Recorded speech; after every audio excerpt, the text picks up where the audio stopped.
Hi Alto Saxophones, and welcome to lesson page 24, Smooth Slurring. Today, we're going to talk about an alternate C and the term molto ritardando. We're also going to review some of the low notes on our alto saxophone, and let's get started with our first exercise. It's number 83, Smooth Slurring. This exercise is in cut time, 2-2 time. So that bottom number 2 means that whole notes get 2 beats, half notes get 1 beat, quarter notes get half a beat, and eighth notes, well, they're going to sound like 16th notes used to in 4/4.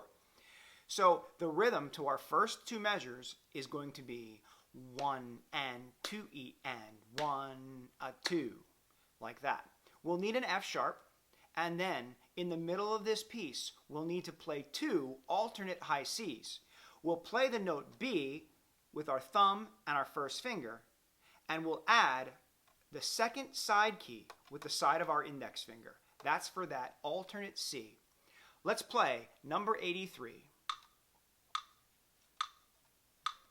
1 and 2 E and ready, begin.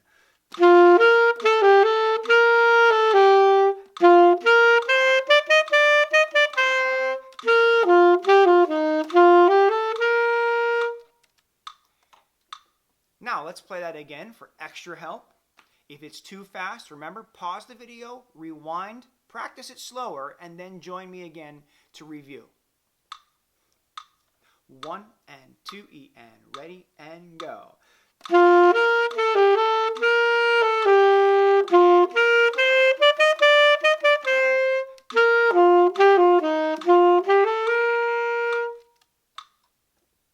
Now we'll move on to the habanera from Carmen. And this piece by Georges Bizet is from the opera Carmen. It's going to use an A flat as a second note, which remember is our enharmonic equivalent of G sharp. It's also going to review the alternate fingering for F sharp. The alternate fingering is 3 fingers with your left hand, your first finger on your right hand, but then you use your third finger to hit the alternate F sharp key. We'll need that where the asterisk is located on both lines.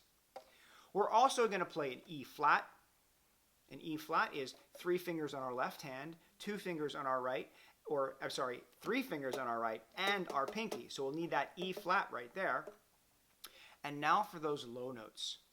We've got a low B and a low C. And that happens actually in the third full measure. C, B, C, D, C.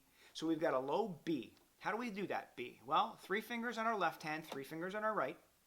We'll add our pinky here, which helps us play the low C, and we'll add our other pinky right here to the inside B key, right there. All those fingers combined gives us the low B.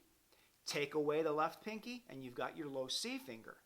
Let's use all of that knowledge and do number 84. 1, 2, 3, 4, ready, begin.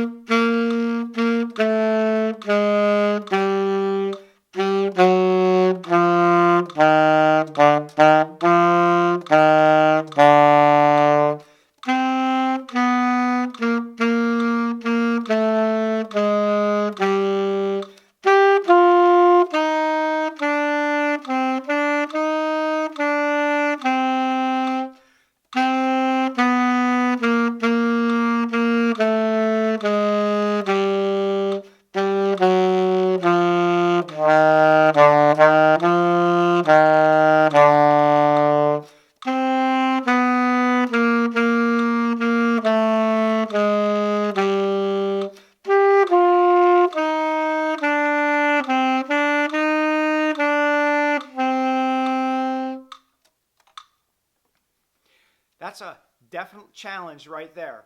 You might need to practice that a few times on your own and then we'll come back for some review.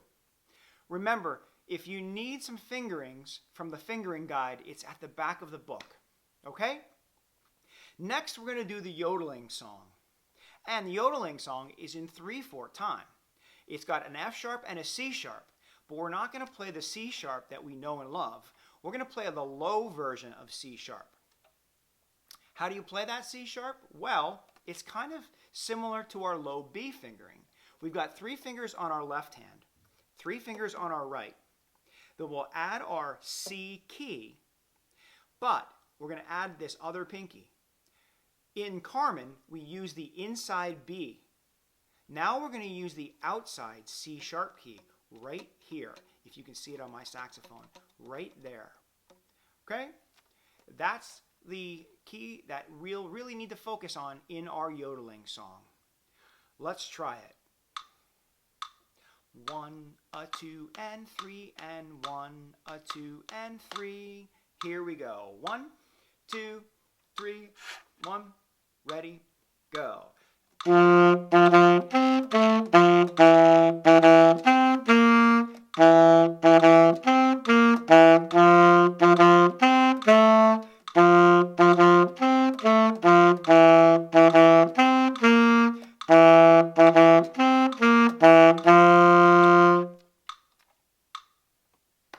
So if you want more practice, pause, rewind, and play it again with me. Also, just remember, you can always pause and work on this at your own tempo. I'm using 70 beats per minute today, and that might be too fast or it might be too slow. Challenge yourself to play it slow and then gradually bring it up to speed so that you can play it at the tempo of allegretto. We're going to move on to our next piece. It's the theme from the Violin Concerto in D by Ludwig van Beethoven. Now, the Violin Concerto in D is in 6/8 time, so we're going to switch our metronome to 6/8. 6/8, remember, the bottom number tells us that whole notes get 8, half notes get 4, quarter notes get 2, and eighth notes get 1. So we'll need to make sure that we're playing that time or that meter mark. Okay?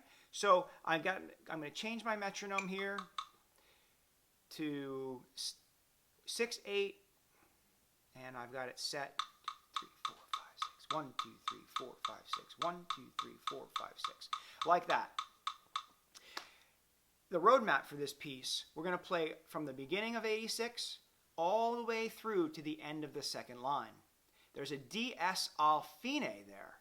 That means go back to the beginning and play line 1 and part of line 2 again until you see the word fine or final. Here we go. 1, 2, 3, 4, 5, 6. 1, 2, 3, ready.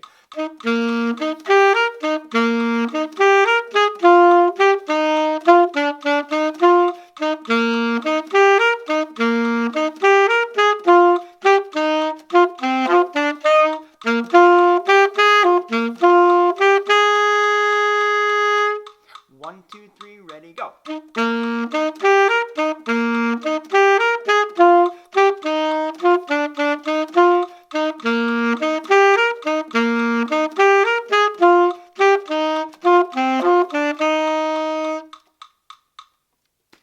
There you have it. That's the theme from the Violin Concerto in D.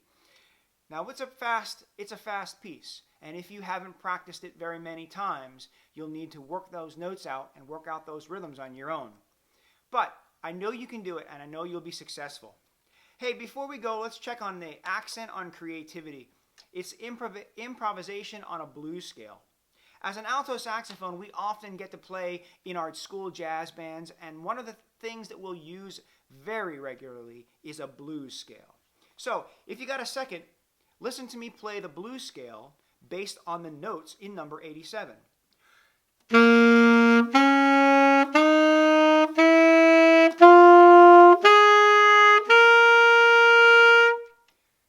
Play those notes a few times on your own.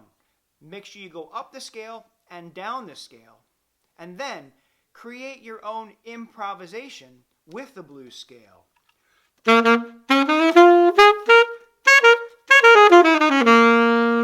Until next time, keep on practicing. I'll see you again soon.